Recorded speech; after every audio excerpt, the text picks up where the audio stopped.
sanım Türktür. Ana dilim Türk dili, tarihimin aynasıdır, milletimin kutlu dili. Bu hazine emanettir, koruyarıq göz kimi, nesillere ötürerik haktan gelen söz kimi. Türk dili, Türk dili.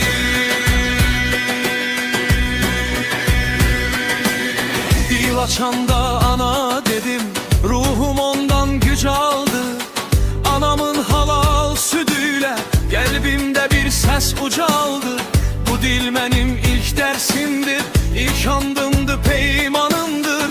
Babalardan miras kalan damarımda alganımdır. Hey! Benim adım sanım Türktür, ana dilim Türk dili, tarihimin aynasıdır, milletimin kutlu dili. Bu hazine emanettir, koruyarıq göz kimi, nesillere ötürerik haktan gelen söz kimi. Türk dili, Türk dili.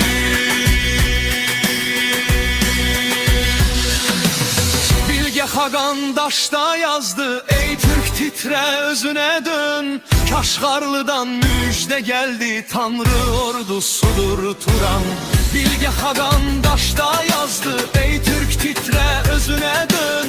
Kaşgarlı'dan müjde geldi, Tanrı ordusudur Turan.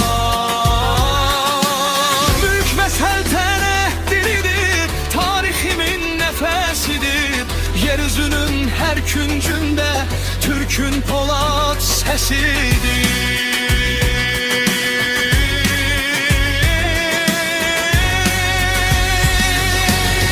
Benim adım sanım Türktür, ana dilim Türk dili, tarihimin aynasıdır, milletimin kutlu dili.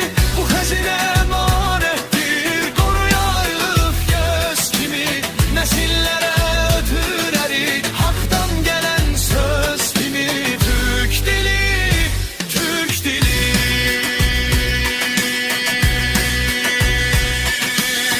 Yesevi'nin hikmetinde hikmetim var, imanım var.